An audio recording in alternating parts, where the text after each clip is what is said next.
and welcome to math. Today we're going to learn about compound probability. Okay, so for homework last class, you guys were supposed to watch a video about simple probability, and that's the probability of one event happening.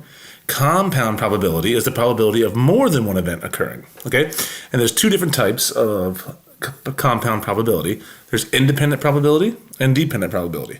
Today we're going to learn about independent probability. So independent probability is where the outcome of one event does not affect the outcome of the other event. All right, so that'd be like flipping a coin and rolling a die. Dice and coins don't affect each other. If I flip a coin and I'm trying to get tails, that's not going to change if I roll a dice and try and get a 5. That's not going to affect it, right? So one event does not affect the other. That'd be like drawing a card and replacing it and then drawing another card. Something about cards you need to know, just in case you don't. There's 52 cards in a deck. All right, there's 4 suits. There's diamonds, hearts, spades, and clubs. And there's 26 red cards and 26 black cards. Okay, so if I have 52 cards in a deck, I take one card out, and then I put it back into the deck. When I draw my second card, there's still 52 cards in that deck. So that my probability is not changing, right?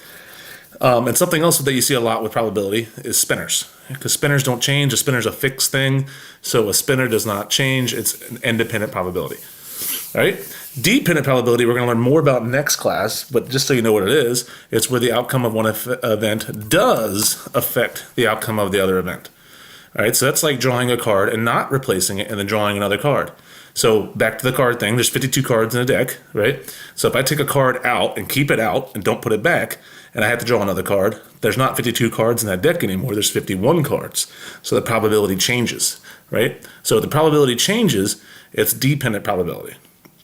An example that you'll see in class next time is choosing a piece of candy and then eating it and then choosing another piece. So it'd be like there's a bowl of M&Ms, and it says like, what's the probability? If you reach in there, close your eyes, you get a blue M&M.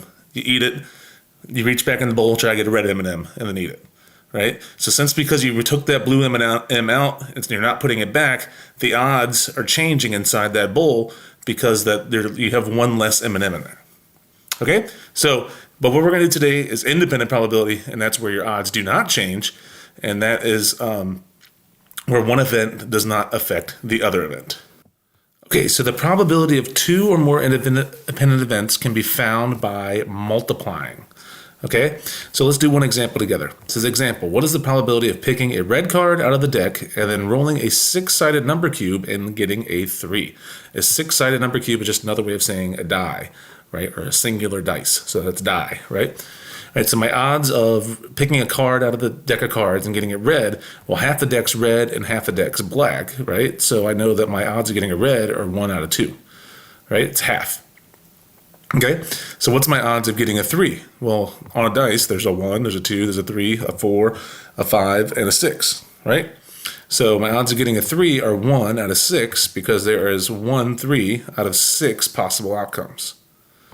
All right, so then I would multiply these two together.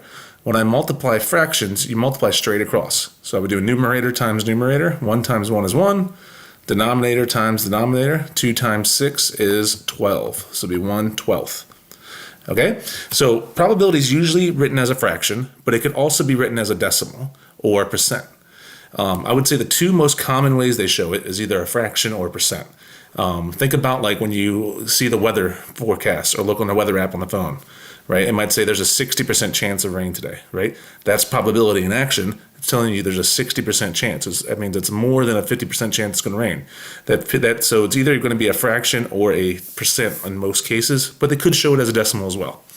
All right, so to change a fraction to a decimal, we have to do numerator divided by denominator, right? So 1 divided by 12, that gets me 0.083333 repeating. And if I change that to a percent, that would be 8.3%. It's really 8.3 repeating a percent, but I can put the little line over it for you guys. There we go. There's a green line over it. Okay, but so it's an 8.3% chance that this would happen, which is fairly low. It's pretty unlikely, right? It's not impossible, right? But it's more oftentimes than not. So if it's 8.3%, that means out of every 100 times, because percents mean per 100, right?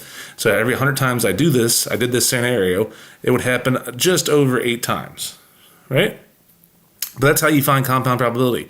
You find the probability of one event, find the probability of the other event, and then you just multiply the two together. All right, so let's try this one here. It says the spinner spun twice. Find each probability. So I'm spinning the spinner twice in each of these situations. I know it's going to be independent probability because the spinner. A spinner doesn't change, right? A perennial spinner is not going to change. The sides don't change, anything like that. Okay, so probability, this P with the parentheses means probability. So the probability of getting a W both times. So my probability of getting a W, I see there's one W on this spinner out of 1, 2, 3, 4, 5 spots, right? So my odds of getting a W are 1 out of 5. If I want to get two W's in a row, that would be 1 over 5 times 1 over 5. And 1 over 5 times 1 over 5, we do numerator times numerator. 1 times 1 is 1. 5 times 5 is 25. So if you have a 1 in 25 chance of getting a W 2 times on this particular spinner. Okay, so this next one says probability of getting an E and then a shaded region. Okay, so E's, I see that there are 2 E's on this wheel out of the same 5 spots. So the probability of getting E would be 2 out of 5. All right, and then to get a shaded, I see there's 1, 2, 3 that are shaded, and still out of 5 total spots, right? So a shaded region would be 3 out of 5. Now I just multiply those two fractions. 2 times 3, numerator times numerator, is 6. 5 times 5, denominator times denominator, is 25. So I have a 6 out of 25 chance of having both of these two things happen, spinning an E and then spinning in the shaded region. All right. You always want to make sure after you multiply if you can simplify your fraction or not. This case we can't. 6 doesn't go into 25 at all. 3 doesn't go into 25 at all, and 2 doesn't go into 25 at all. And those are all the factors of 6. So that is a simplified fraction there. All right, so let's do the last one. Unshaded region both times. So I see that there is 2 unshaded regions, right? So my odds of getting spinning the spinner once and landing on an unshaded part would be 2 out of 5. If I want to do it 2 times, that means I'm going 2 out of 5, and I'm going to multiply that to 2 over 5 because I wanted to get it in the shaded region again. So now I multiply those, numerator times numerator, 2 times 2 is 4, denominator times denominator, 5 times 5 is 25. I can't simplify this at all because the only thing that goes in the 4 is 2 and 4, and 2 or 4 don't divide into 25, so that's my simplest fraction, 4 over 25. Okay, so all you do is you find the probability of one event, then you find the probability of the second event, and then you multiply them together, and that's compound probability.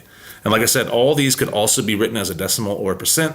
So remember, you're going to have to know how to change a fraction to a decimal and a decimal to a percent. You just do the numerator divided by denominator and then times by 100, or move your decimal place 2 spots to the right. Let's do one more example together.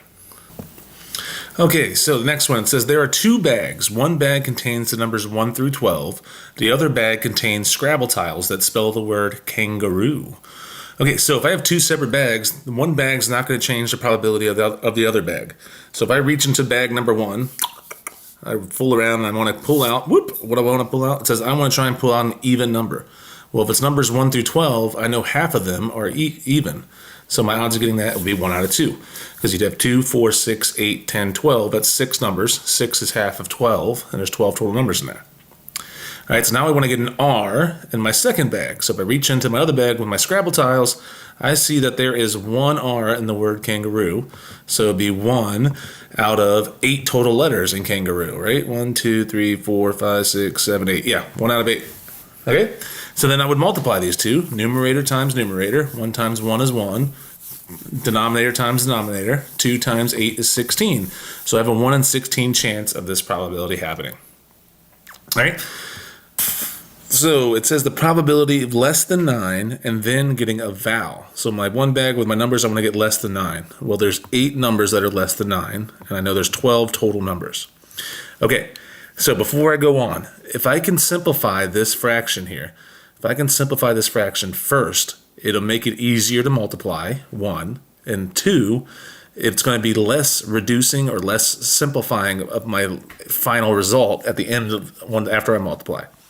Right? So 8 over 12, I know that simplifies to 2/3, right? So I can write 2/3. I'm going to simplify that down to 2/3 because it make it easier, right? Because 8 divided by 4 is 2, 12 divided by 4 is 3. Okay, so now I want to get a vowel. I see that there's 4 vowels. There's 2 A's and there's 2 O's, right? Those are vowels. Vowels are A, E, I, O, U, right? So to get a vowel, there's 4 possible vowels in the word kangaroo out of 8 possible letters. Same thing. I want to simplify this first because that will make it easier to multiply, and I will be less simplifying I'll have to do after I multiply. Okay, so now I got my 2 things, and now I want to multiply these 2 together, right? 1 times 2 is 2, numerator times numerator, denominator times denominator. 3 times 2 is 6. Multiply straight across. 2 over 6 I know can simplify to 1/3 because 2 divided by 2 is 1, 6 divided by 2 is 3. There's my answer, 1/3. To show you I can do this, right, it makes the same thing. 8 times 4 is 32, right? 8 times 4 is 32. I'm going to type this. 12 times 8 is 96. 96. Why aren't you typing? 96. So they have 32 over 96, right? Let's use, let's open up a new tab here. And let's see here. 32 over 96 gives me 0.33333, which is the exact same thing as 1/3, right? 0.3 repeating is 1/3. Just in case you don't know that. 1/3, 0.333. See how it's the same? So if you simplify first, it's less simplifying you have to do if you have to keep your answer as a fraction, right? So just something you need to know. All right, last one. It says probability of getting a prime number and then getting an A. Okay, so probability of a prime number. So prime numbers in this case, one's not really prime or composite, but in this situations they usually count it as prime. Some are counted as prime. 1 is prime, 2 is prime, 3 is prime, 4 is not prime because 2 can be divided into it. 5 is a prime number. 6 is not a prime number because 2 and 3 can go into 6. 7's prime, 8's not prime, 9's not prime, 10's not prime, 11 is prime. Okay, so how many prime numbers do I have? I have 1, 2, 3, 4, 5, 6. So I got 6 out of 12, which is the same thing as a half. So I'm going to go ahead and just write a half because 6 out of 12 is the same thing as a half. Okay? All right, so now I want to see the probability of getting an A. I see that there is 2 A's in the kangaroo thing, right? And the word kangaroo, so that would be 2 out of 12. My mouse is like freezing on me right now for some reason. 2 out of 12. If I simplify 2 out of 12, these are both even numbers. I can divide by 2. 2 divided by 2 is 1. 12 divided by 2 is 6. So it'd be 1/6. And then now I can multiply those. 1 times 1. Numerator times numerator is 1. 2 times 6. Denominator times denominator. 2 times 6 is 12. So I would have 1/12 probability. Okay? All right, go ahead and try the last one on your own. All right, so the last one on this sheet, it's using marbles in a bag. A bag contains 4 red marbles, 8 blue marbles, 2 green marbles, and 6 yellow marbles. A marble is drawn, replaced, and then another marble is drawn. So that means you're taking a marble out of the bag and then putting the marble back in the bag and picking another marble, right? So your probability is not changing. So once again, that's an independent event. All right, go ahead and try these 3 questions, and I'll see you next time. Bye.